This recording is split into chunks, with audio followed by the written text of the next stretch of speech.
Jaguar's very first electric car, which is this SUV right here, has finally been unveiled. Well, kind of digitally. It's going to be unveiled in person in Geneva for the auto show next week. Now, they produced some interesting pictures that we kind of haven't seen before, but we have seen. But they also produced a really weird video that were comparing themselves to Tesla. We're going to break that down in a second. The price is not as cheap as I thought it would be, but you know what is cheap is BMW i3 just got cheaper in California. Some hypercar news also from Pagani, and of course some Model 3 news. All of that is coming up right now, and let's get going.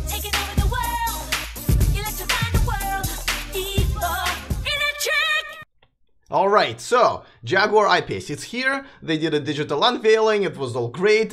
Some of the images we can see right here, and let me show you the way it looks on the back. I mean, we've seen these pictures. I know they were, doing camouflage and all that stuff, but we've seen it before. There's nothing, necessarily very new. So yeah, I like it. This is the car that I was kind of looking forward to. Of course, the specs are pretty much what we've expected: 90 kilowatt battery. 0 to 60 in 4.5 seconds. Let's say well, let me. Oh, they're gonna integrate Alexa. 220 miles EPA. Really, I was kind of hoping for 250, but it looks like it's gonna be about 220. 40 minutes charging from 0 to 80% at the 100 kilowatts. So I mean, nothing amazing. Again, I think the best thing about this car is really the look. Of course, they are not going to have a fast charging network, at least not here in the United States. There are a few being built in Europe, so that's probably going to be there in another year or two. But yeah, it's, oh, by the way, they also unveiled that they're 100,000 mile, 8-year warranty on their battery. I mean, again, this is just matching what's already out there. I don't want to say I'm not excited. I am excited. It's just, I would have preferred at least one wow factor. So yes, did I see the race between I-Pace and Model X as FP Fitness? Yeah, we're gonna talk about it right now because that's some fake news right there, right? If there was ever any. And it's also compact SUV, but this is exciting because this is a major manufacturer producing yet another pretty decent electric car and moving forward with this now let me show you guys inside. Now it's a very typical Jaguar sort of inside. A little disappointed that they didn't have as much of the just too many buttons again, not as slick as I would expected. The monitor is still pretty small, so I mean it's good looking. It's just there's just no wow huge step forward type of the thing. Kevin, thank you so much for $2 super chat. I will definitely get myself some hot chocolate at the Starbucks. The bumper music is back. Yes, that was for the intro. Some of you were commenting at first how annoying it was, but now that I took it away, people were saying, hey, where's the intro? So I figured, okay, let's bring it back. So yeah, I appreciate it. Luis says, I have a nagging feeling that the charging infrastructure for non-Teslas is still too poor for decent road trip with other EVs. It's not really a feeling, it's kind of a fact, I have to tell you. So we're just going to have to live with it. It's definitely going to be a car that's kind of a daily commuter, not so much a long distance traveler. Okay, but let's talk about this video, okay? So I'm going to start playing with it. I'm not really sure if I want to walk through the whole thing. So they did this whole a challenge thing where they pinned the I-Pace with a Model X, right? And so they're going to race from 0 to 60, but the 275D, the weakest, right? The cheapest Model X, and pin it against the I-Pace. Now, I-Pace goes 0 to 60 in 4.5 seconds. The 75D goes about 4.9. So it wasn't going to be that big of a win. So what they decided to do, they're going to say, you know what? We're actually going to go 0 to 60 and then the complete stop, right? But the Model X is a much heavier car. So guess where that extra distance was really gained? It's exactly where it was by, the stopping. So that's a little unfair. Okay. So then the guy, the race driver who was racing the Model X said, hey, you know what? I really would like to P100D, right? I gotta get a second chance. So they're like, okay, sure, we'll get you one. And now P100D Model X will just smoke the I-Pace. I mean, it's 2.9 seconds, right? But the one that they rolled out is actually 100D that goes 4.7 seconds 0 to 60, right?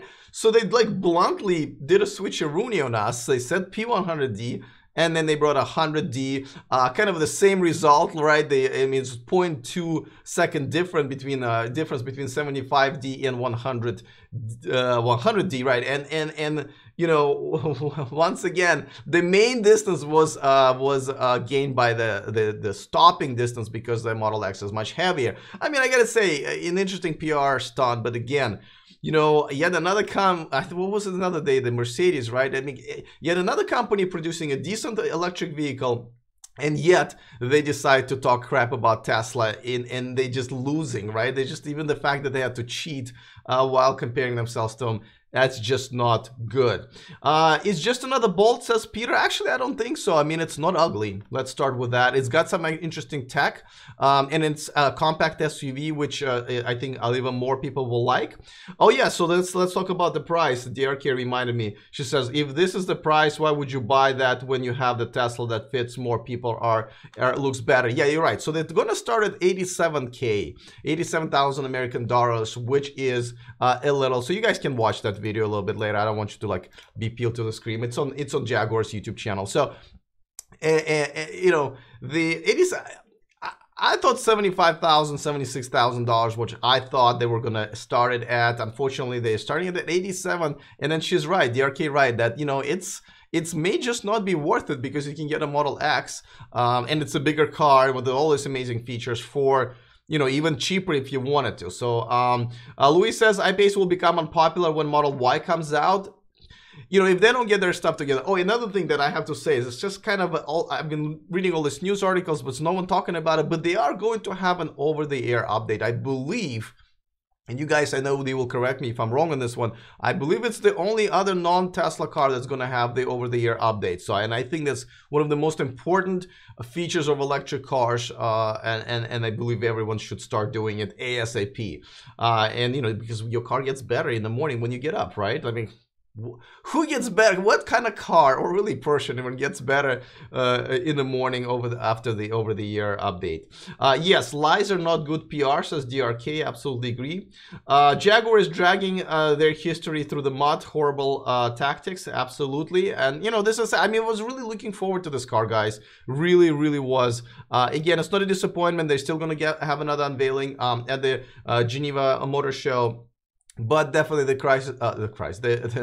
price is disappointing, and I thought they could have done without this whole thing with a Tesla chasing Tesla. So anyway, definitely exciting story. Definitely going to keep my eye on it. Watch the video once this video is over on YouTube, and be your own judge. By the way, let me remind you that this show is sponsored by Evanix, and so this entire channel. Aftermarket accessories for Tesla. If you want to get some for yourself, don't forget to save yourself a few bucks by using the coupon code that they provided specifically for this community, and you can find it in the description of this video. All right, so iPace wasn't that cheap, but you know what got cheaper in California?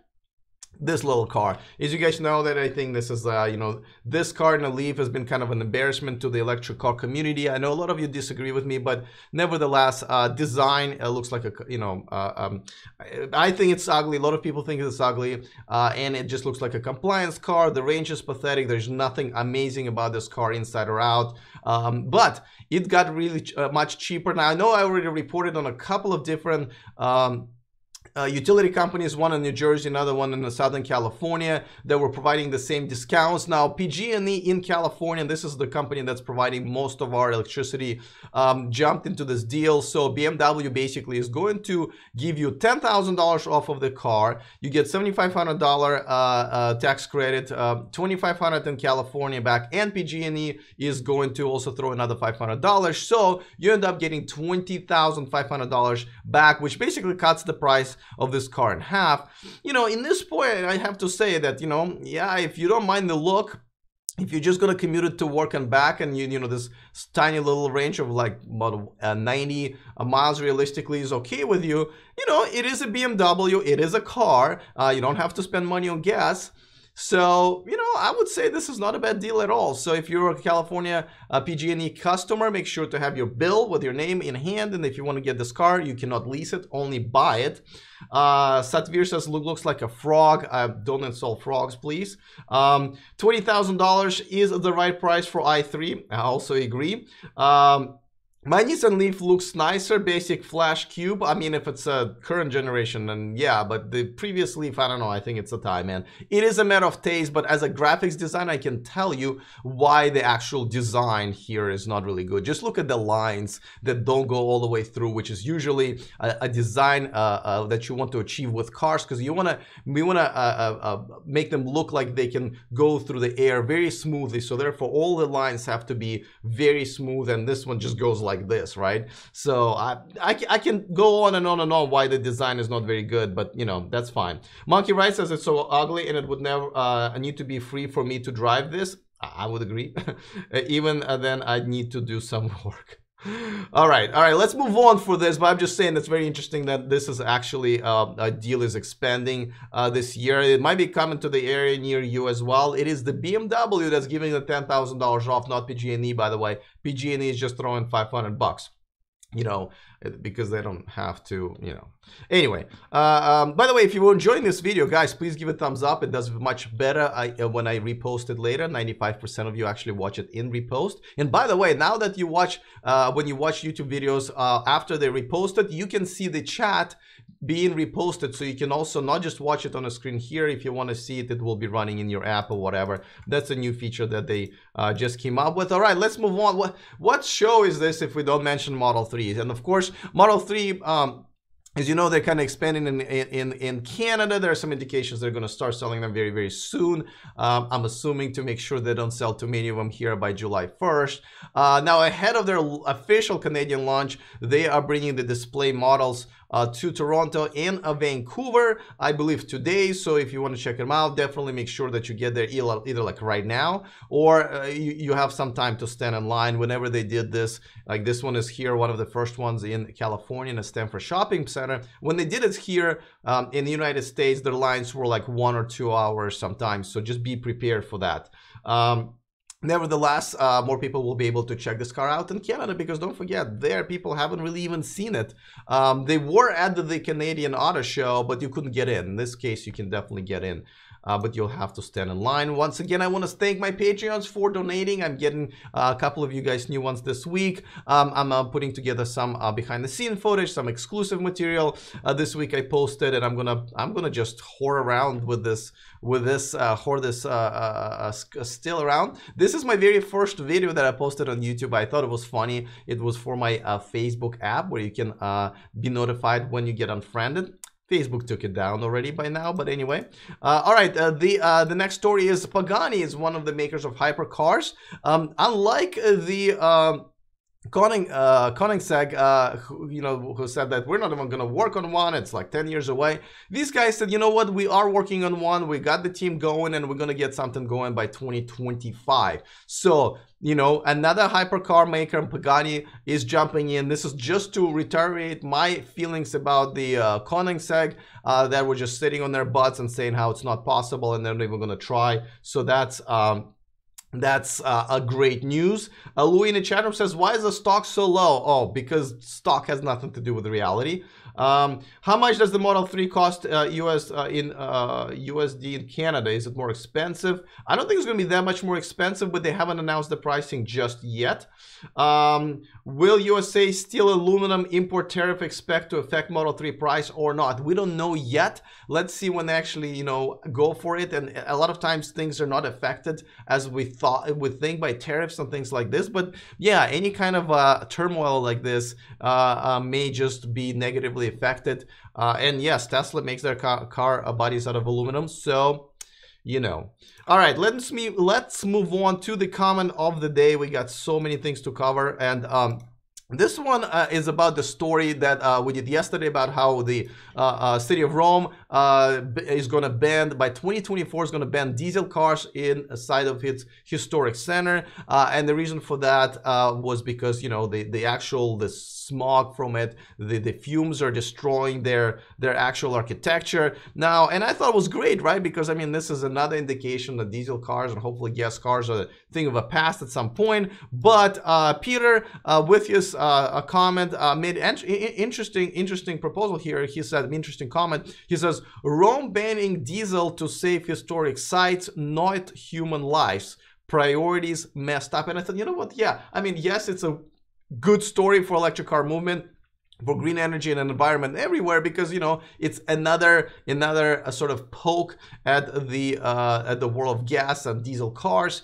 But at the same time, he's right. You know, it's kind of ironic almost. I don't want to go all Alanis Morissette on you guys, but you know that we are saving buildings rather than saving people, because you know diesel fumes do cause, you know, tens of thousands of deaths according to some study in Europe every year. So that is a little sad.